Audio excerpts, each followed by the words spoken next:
Hello everyone. क्या आपको पता है मिस्टर फोटोसिंथेसिस कौन है? टाइम्स मैगजीन ने ग्रेट साइंटिस्ट मेल्विन केल्विन को यह नाम दिया था। केल्विन कहते हैं there is not a pure science. इसका मतलब है प्योर फिजिक्स या प्योर केमिस्ट्री जैसा कुछ नहीं होता। साइंस की ब्रांचेस एक दूसरे के हेल्प से ग्रो होती है, और उस सेंस में तो बायोलॉजी को सबसे इम्प्योर साइंस कहना चाहिए। इसका मतलब है कि अगर आप बायोलॉजी का कोई टॉपिक समझना चाहते हो तो उसकी फिजिक्स एंड केमिस्ट्री आप जरूर जानना चाहिए। So let's study physics and chemistry of photosynthesis. Photosynthesis is one of my favorite topic. The reason is obvious. Photosynthesis से हमको two very important resources available होते हैं. First, oxygen, and second food, जो दोनों ही चीजें हमारे जीने के लिए बहुत जरूरी है। प्लांट्स और एल्गी के अलावा नेचर में बहुत सारे ऐसे प्रोटिस्ट्स हैं जो फोटोसिंथेसिस करते हैं, जैसे कि यूग्लिना, डाइनोफ्लैजेलेट्स एंड डायटम्स, और बहुत सारे बैक्टीरिया जैसे साइनोबैक्टीरिया। फोटोसिंथेसिस की बात करते से ही हम उसको डिफाइन करते हैं। Whenever carbon dioxide reacts with water in presence of sunlight and chlorophyll, we get sugar and oxygen. Carbon dioxide and water की रिएक्शन जब सनलाइट और क्लोरोफिल के प्रेजेंस में होती है तो हमें शुगर और ऑक्सीजन मिलता है। यानी शुरुआत से ही हम उसे केमिस्ट्री के हेल्प से एक्सप्लेन करने की कोशिश करते हैं। ये इतनी सिंपल वन स्टेप प्रोसेस नहीं है, काफी कॉम्प्लिकेटेड, लेकिन फोटोसिंथेटिक ऑर्गेनिज्म में बहुत सिस्टमैटिकली और स्टेप वाइज होने वाली प्रोसेस है। This process is completed in two steps.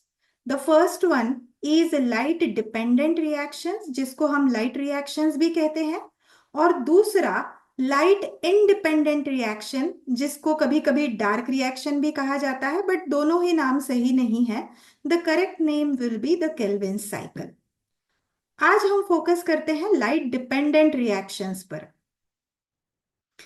Sunlight का जो विजिबल रेंज है near about 400 nanometre to 700 nanometre का, ये जो विजिबल लाइट का रेंज है, बस इतना ही लाइट फोटोसिंथेसिस के लिए यूजफुल है। अल्ट्रावायलेट या इंफ्रारेड या एक्स रेज ये प्लांट्स या फोटोसिंथेटिक ऑर्गेनिजम्स यूज नहीं करते, उसके हेल्प से फोटोसिंथेसाइज नहीं करते। अब आपसे अगर कोई पूछे कि प्लांट्स ग्रीन क्यों दिखाई देते हैं, तो आप कहेंगे कि लीव्स में क्लोरोफिल होता है इसीलिए वो ग्रीन दिखाई देते हैं। तो मुझे ये बताइए कि यह क्लोरोफिल इस ग्रीन कलर को, इस हरे रंग की लाइट को रिफ्लेक्ट करता है या एब्जॉर्ब करता है? हमें यह भी पता है कि लाइट एनर्जी का कन्वर्जन प्लांट्स केमिकल एनर्जी में यानी एटीपी में करते हैं।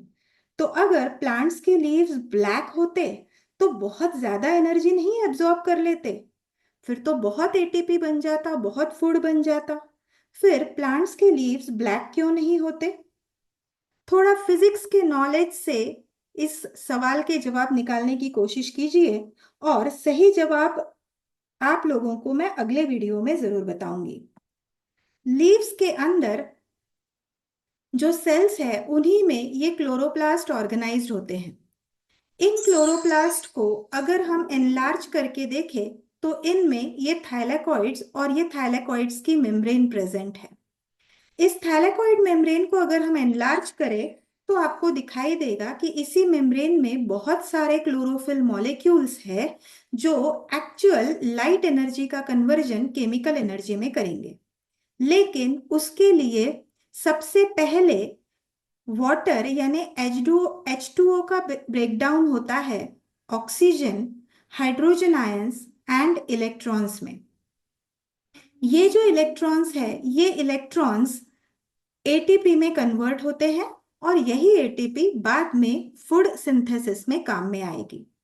ऑक्सीजन को प्लांट में नहीं रखा जाता, ऑक्सीजन को एटमॉस्फेयर में रिलीज कर दिया जाता है। तो फिर ये पूरी प्रोसेस कैसे होती है? जो ऑक्सीजन क्लोरोप्लास्ट में क्रिएट हुआ है वो लीफ स्पेसेस में डिफ्यूज होता है और वहां से वो स्टोमेटा के थ्रू आउटर एटमॉस्फेयर में रिलीज हो जाता है। अगर आप यहाँ पर ध्यान दो, जो माइक्रोस्कोपिक स्लाइड का ये फोटोग्राफ है उसमें आपको ये सारे दरवाजे जैसे दिखने वाले स्टोमेटा दिखाई देंगे। इन्हीं में से oxygen will go out into the atmosphere. क्या आप बता सकते हैं कि प्लांट का वो ऐसा कौन सा पार्ट है, इनफैक्ट लीफ का वो ऐसा कौन सा पार्ट है जो लीफ सरफेस को सनलाइट के लिए एक्सपोज्ड रखता है ताकि जितनी जरूरत है उतना लाइट लीव्स ले सके? साथ ही साथ क्या आपको law of conservation of energy याद है? याद है तो उसका इंपॉर्टेंस फोटोसिंथेसिस में क्या है ये भी आप जरूर अप्रिशिएट कर पाएंगे। केल्विन के जो स्कूल टीचर थे वो केल्विन से बहुत गुस्सा रहते थे। इनफैक्ट उन्होंने तो यहां तक कह दिया कि केल्विन तुम कभी साइंटिस्ट नहीं बन सकते। क्यों? उनका प्रॉब्लम था केल्विन क्वेश्चंस बहुत पूछते थे और केल्विन आंसर्स भी बहुत देते थे। 50% ऑफ टाइम उनके आंसर्स गलत होते थे लेकिन वो आंसर्स जरूर देते थे। सर का कहना था कि केल्विन तुम सिर्फ फैक्ट्स पे क्यों नहीं स्टिक रहते, तुम गेस वर्क क्यों करते हो?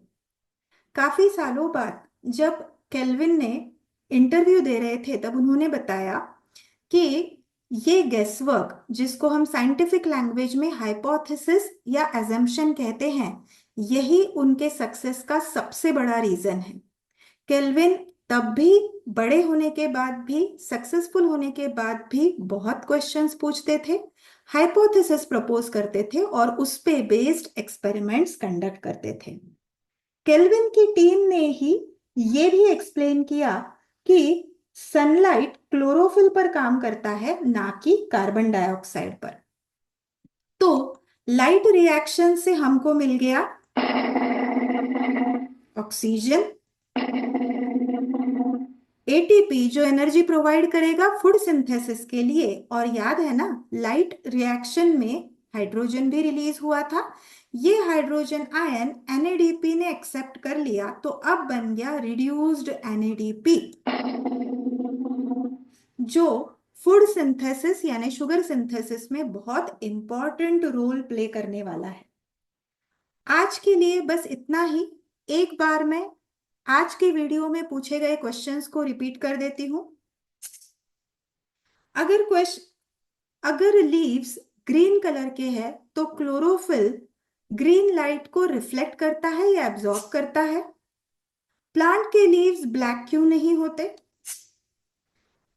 लीफ का वो कौन सा पार्ट है जो लीफ के सरफेस को लाइट को एक्सपोज्ड रखता है? And law of conservation of energy क्या है और इसका एप्लीकेशन फोटोसिंथेसिस में आप कैसे एक्सप्लेन करेंगे? इन सभी क्वेश्चंस के जवाबों के साथ हम अगले वीडियो में मिलेंगे। तब तक के लिए बाय।